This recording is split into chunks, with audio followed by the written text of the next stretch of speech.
My topic is on leadership in school education. So that is the theme, broad theme. And I will be speaking on the need, significance, and challenges to leadership for learning in government schools across in the states across the country. So analyzing the education scenario in India, we realized that there is a lot of improvement in access and enrollment of children in government schools, and the number of schools have increased, and thanks to programs and funding organizations such as the Sarva Shiksha Abhiyan and the RMSA and recently the Samagra Shiksha, more and more children are in schools now. So that is a big achievement. The infrastructure in all these schools have improved to a large extent, and the midday meals have been playing a big role in retaining children in schools. But there is a catch here, because at the same time, with increase in access and enrollment, there is a fall in the quality of education. The National Achievement Surveys have recorded a drop in the average performance of students across grades. So what has happened is, with more and more children in individual classrooms, there is an increased diversity. So diversity as in with respect to the gender, the ethnicity, religion, ability, socioeconomic status, etc. And teachers are unable to deal with the diversity and the differential learning needs of the children. So teachers are unable to know their children. The focus is on the know aspect.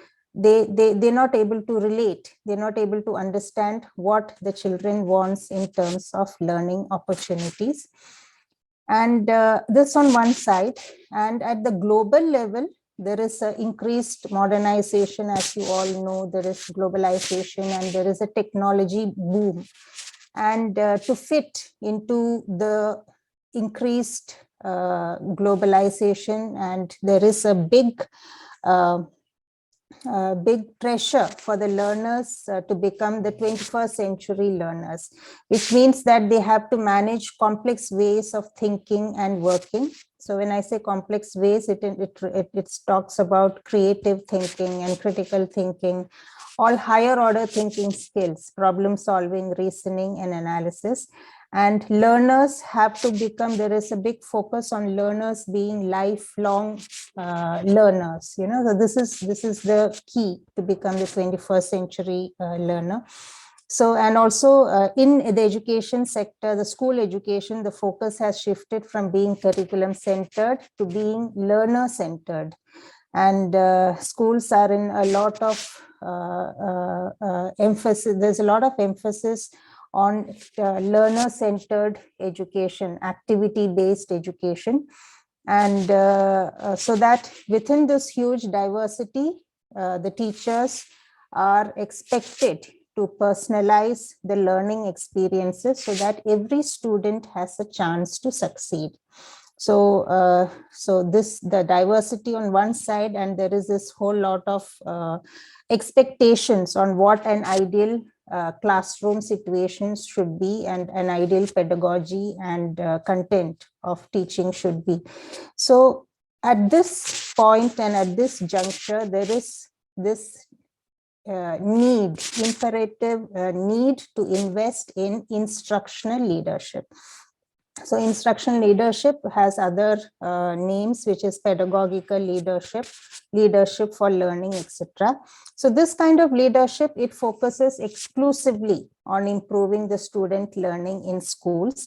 And school principals, if they are empowered to become instructional learners, there is a big chance that the learning in their schools will be up to a certain standard, and there will be certainly an improvement in the learning of the children. And this is research based, both at the global level and of course in India. We are yet to see to what extent the instructional leadership will fit into this whole Indian context. But yet NEP 2020 has laid a lot of emphasis on instructional leadership.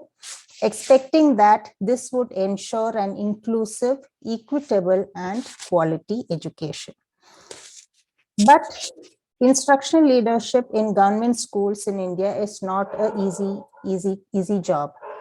Government schools are diverse, and they're situated in different contexts. There are urban schools, there are rural schools, there is a there are schools where children from tribal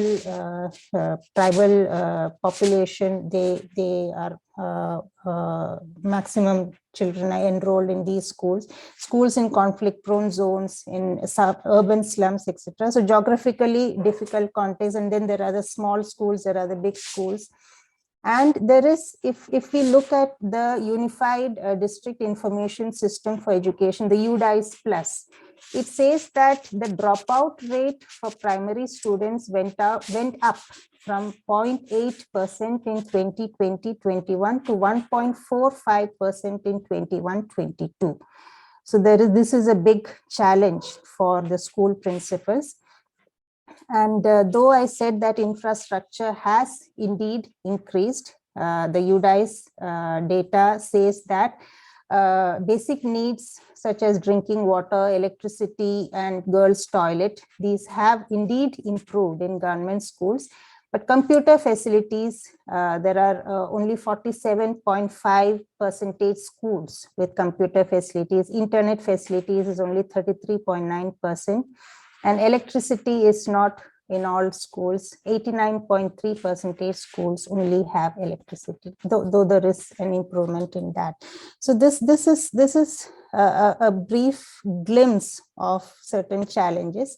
And if you look at the challenges to instructional leadership, like if a school principal wants to be an instructional leader, the situation is at the organizational level, at the socio-political level, at the socio-economic level.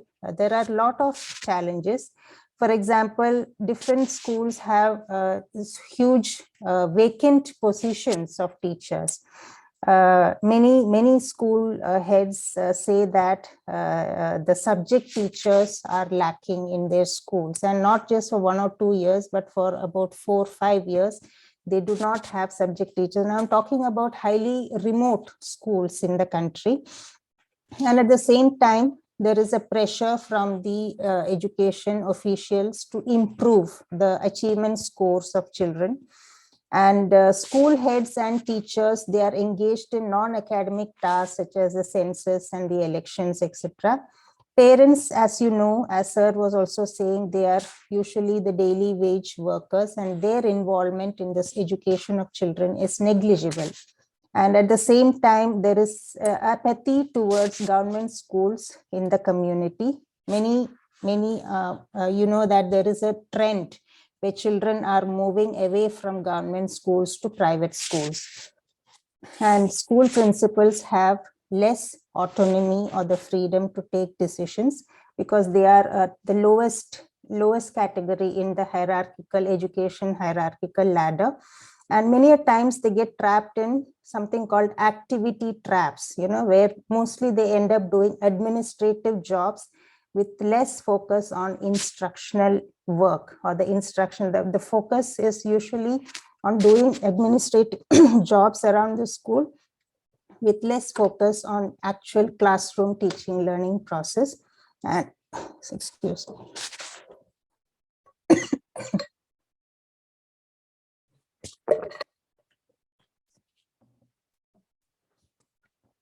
And as you know, they have to deal with the low learning outcomes in their individual schools.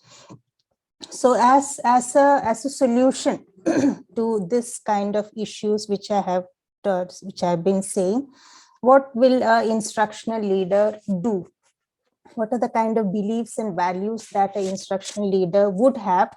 And this is not an ideal situation because from NCSL, when we have discussed with teachers some of them are already part of this panel, we have realized that they believe that school is the only place for a child to learn. Back home, they do not have the opportunity or a congenial place for the child to learn.